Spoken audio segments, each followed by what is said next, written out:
There is a specific cruelty embedded in the baseball calendar that no other sport replicates with quite the same precision.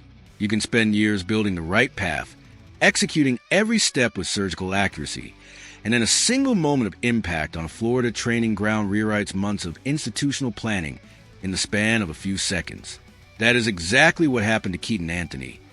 And the Philadelphia Phillies woke up to a reality that nobody in the medical department had penciled into the original script. Keaton Anthony, Philadelphia Phillies, minor league prospect spring training. To understand the true weight of this injury, you first need to understand what Keaton Anthony actually represented inside the organizational machinery of the Phillies, because this was not just another prospect standing in line waiting for his turn. This was a specific asset, carrying a specific function within a roster strategy that was already operating on narrow margins.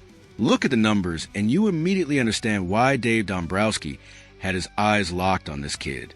At low A Clearwater, Anthony posted a batting line of .322, with a .446 on base percentage and a .470 slugging across 44 games.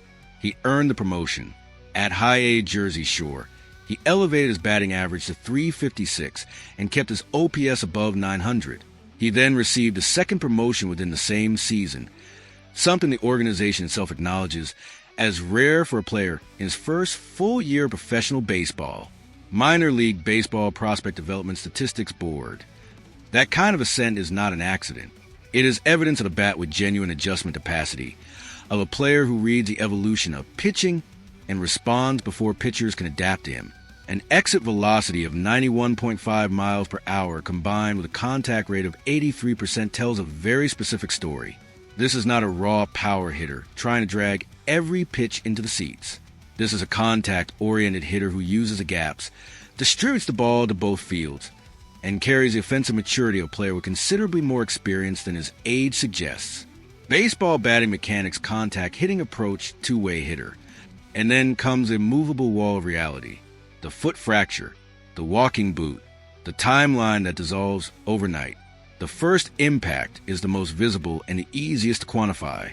The transition to the outfield, which was the key to unlocking his path to the major league roster, has returned to square one. There is no way to accumulate defensive repetitions in an orthopedic boot. There is no way to work on ball reading movements, departure angles, or return throw mechanics when your foot is immobilized in a recovery device. Every day spent in that boot is a day when every other candidate for that outfield position is on the grass, receiving the training that Anthony should be accumulating beside them. Baseball outfield defensive training drills positioning. The second impact is quieter but potentially more expensive for the organization. The trade value of a prospect is built on perception and timing. A right-handed hitter posting above .300 at Double-A, with legitimate power to both fields and a consistent upward trajectory, is precisely the type of asset that desperate general managers pay full market price to acquire at the July deadline.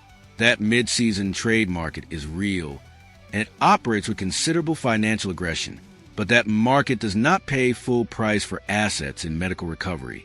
The logic is cold and carries no appeal process. Medical risk discounts value. Timeline uncertainty discounts value. And the perception of physical fragility, even when that perception is unfair, discounts value further still. MLB Trade Deadline front office negotiations war room. Dombrowski understands that calculation better than almost anyone currently sitting in a general manager's chair. The leverage that Anthony represented as trade currency just became cheaper than it was 3 weeks ago, and the organization now needs to manage that reality with the same analytical coldness it applied to the player's development arc. There's a third consequence that rarely receives the attention it deserves because it operates simultaneously on the human and competitive levels. While Anthony was healthy and producing in spring training, he functioned as organic pressure on the established utility players already on the roster. Edmundo Sosa and Otto Kemp both knew there was a rookie flying low in Florida, accumulating repetitions, forcing the organization into difficult decisions. That pressure is not abstract. It elevates the level of internal competition, forces veterans to justify their roster spots daily, and creates the kind of healthy competitive environment that good managers deliberately engineer and protect. Philadelphia Phillies spring training roster competition battle. With Anthony in a walking boot that pressure evaporates. Sosa and Kemp arrive at opening day without having to look over their shoulders. The competition that should have been pushing them was removed by circumstance, and no manager can artificially recreate that kind of urgency once the moment passes. Now, before declaring full organizational catastrophe, there is a medical factor that the Phillies front office has legitimate reason to view with cautious optimism. Stress fractures in the bones of the foot occupy a fundamentally different medical category from the injuries that genuinely destroy baseball careers. A torn shoulder alters pitching mechanics permanently. An elbow rebuilt through Tommy John surgery modifies a pitcher's trajectory for years.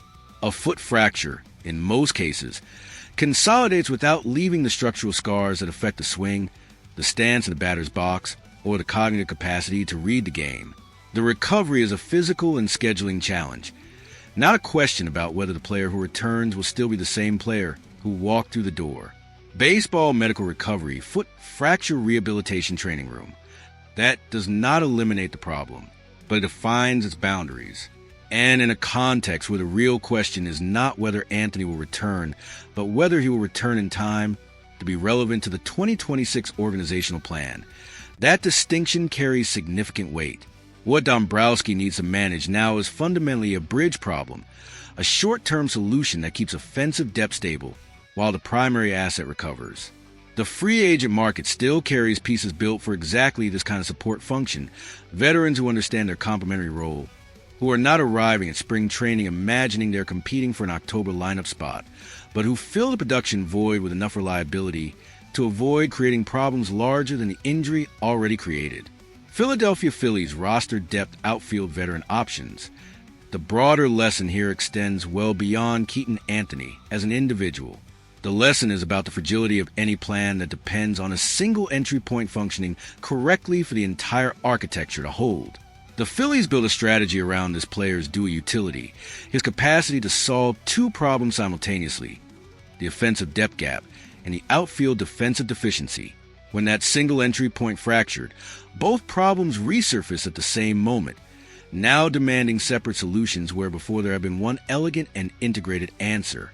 Philadelphia Phillies front office planning roster management strategy. Dave Dombrowski did not reach this position without having navigated exactly this type of disruption before.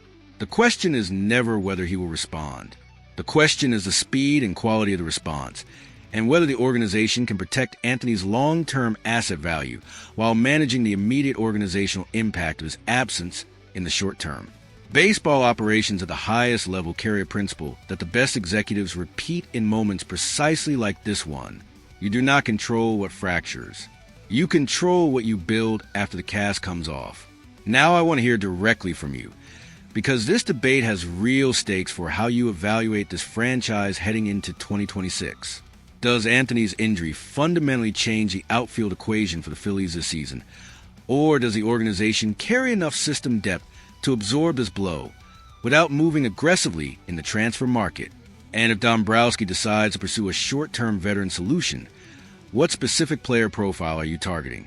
Drop your answer below, because this conversation is nowhere near finished, and the front office in Philadelphia is making decisions right now that will define how this roster looks when October arrives.